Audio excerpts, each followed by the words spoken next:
What's going on, guys? Welcome back to WWE Network and Show, where I, Graham, Gius, and Matthews break down all the original content I watch on the WWE Network and on Peacock. And today we're talking the July 8th, 2024 edition of Raw Talk. Megan Morant, Sam Roberts opening up the episode, running down the biggest headlines from Monday night. Another overall very entertaining edition, I thought, on Monday night for Raw.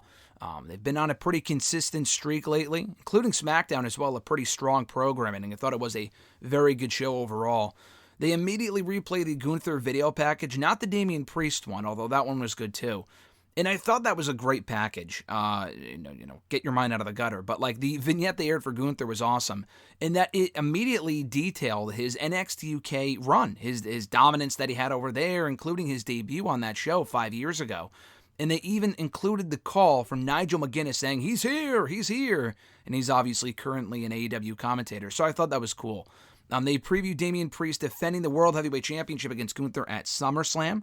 They replayed Jey Uso beating Chad Gable and the Wyatt Six stuff, and Nikki Cross, whatever her character is going to be called in this new incarnation of her character as part of the Wyatt Six. She drops off the VHS tape, which we see a little bit later on. Jey Uso backstage with Jackie Redmond. Jey Uso says, he just talks about escaping the Wyatt Six at ringside, and that when he sees that, the lights go out, he hears the music hit, he's out of there. He goes, yeet, and he bows out. And that's exactly what he did on Raw. So he doesn't really give too much insight beyond that. And honestly, I'm not really sure what's next for Jey Uso. I'm not sure if he's going to become a target of the Wyatt Six as well. It seems like they're only really involving themselves in stuff featuring Chad Gable. But maybe Jey Uso is also targeted. I don't really love that idea, just because I would rather see Jey Uso challenge for a championship. He's pretty over, specifically a mid-card championship, but doesn't look like that's going to be happening anytime soon, so we'll see. Robert says when he starts talking about the Wyatt Six, he says that it's not even really worth it to apply logic to this group, and he's not speaking like critically, he's speaking from a storyline standpoint, saying that, they're not really doing stuff within reason. And then before he could go any further, he's cut off by the Bo Dallas Uncle Howdy package. I don't know if they replayed the entire thing, but they replayed most of it, where they showed the faces of everyone in the Wyatt Six, including Joe Gacy. They showed Nikki Cross, so it was pretty obvious it was her. But they showed Joe Gacy, Eric Rowan, Dexter Lumis. Another really, really cool package. I thought that was awesome. They replayed Bronson Reed beating Pete Dunne. We hear from Bronson Reed after the fact with Kathy Kelly backstage. Bronson said that he's going to keep that energy going forward when he faces Sheamus on next week's Raw. He talks about what he had to do to get his opportunities to get to WWE, doesn't care about having bangers, he just vows to put Sheamus down. In the studio, they preview Sheamus versus Bronson Reed one-on-one for next week's Raw. They then replay the opening segment from this show involving CM Punk and Seth Rollins. A great opening segment, a great verbal exchange between those two. Sam Roberts says that he doesn't really think that Punk cares about affecting Rollins, which was pretty clear from that exchange they had on Raw. They preview Drew McIntyre's return for next week on Raw and what he might have in store.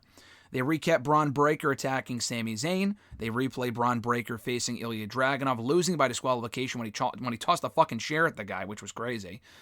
Beating up on Ilya and whatnot, which was great. So anyone worried that Braun Breaker was not buried, but like damaged coming off the loss to Sami Zayn, the clean loss to Sami at Money in the Bank, he immediately bounced back on Monday night because he didn't have to win the championship on Saturday. I mean, he can always win the championship at SummerSlam or another time. He immediately bounced back by attacking Sami Zayn, beating up on Ilya Dragunov as well, and he's right back to where he was. So I really don't have any worries about that. We hear from Braun Breaker backstage with Kathy Kelly or Jackie Redmond. I forgot who it was. But Breaker says that he has Zayn in the Intercontinental Championship right where he wants them. He brushes off the Money in the Bank loss and says, God forbid I lose to a WrestleMania main eventer on my first ever PLE. And he says that he's built on effort, attitude, and toughness, and he will get back to winning that Intercontinental Championship. He will whip Sami Zayn's ass like a Steiner, he says, and he will take that Intercontinental title. Another really, really good promo here from Braun Breaker. We've heard from him on Raw as well. I mean, not very long on Raw this week, but, we typically hear these promos on Raw, and they're very good. But I feel like his better promos, his best promos, come in the form of Raw Talk promos, and that's really what we got here as well. Sam Roberts says that Breaker is more dangerous now than he was before. They replay the ending to the show with... What was the end of the show? Oh, yeah, the mixed tag team match, of course. How could I forget? with Zelina Vega and Rey Mysterio being beaten by Dirty Dom and Liv Morgan in intergender tag team action, and the return of Rhea Ripley. Now that Rhea Ripley is back and Liv has Judgment Day, and specifically Rhea right where she wants them, Megan Moran questions, does Liv Morgan's revenge tour end here? And Sam also says he doesn't blame Dom. The kid's got to eat the nuggets. He's got to play his video games. All that Liv was doing was doing it as a friend. That's all it really was, is what Sam Roberts says, because he's a big Dominic Mysterio sympathizer. And it almost sounded like he was going to say, because I know Dom himself actually on Instagram either late last night or this morning posted a picture of Bill Clinton to kind of play off the whole "I did not have sexual relations with that woman." It sounded like Sam Roberts rather here on the show, because he said he did not, and then he didn't say did not have sexual relations with that woman. I think it was implied, but I could just be reading too much into it, because I know Dom is aware of that meme because he posted it on his IG. I don't know if Sam was also going in that very same direction, but regardless, it was funny, and he also stresses that Dom did not cross the line. Well, we'll find out next week on Raw when Rhea confronts Dom about it. We'll hear what she has to say. Looking forward to that. Another thumbs-up edition of Raw this week, another thumbs-up edition of Raw Talk as well, hearing from Braun Breaker, hearing from Jey Uso, albeit briefly, and Bronson Reed. So pretty effective stuff here on Raw Talk, I thought, for this week.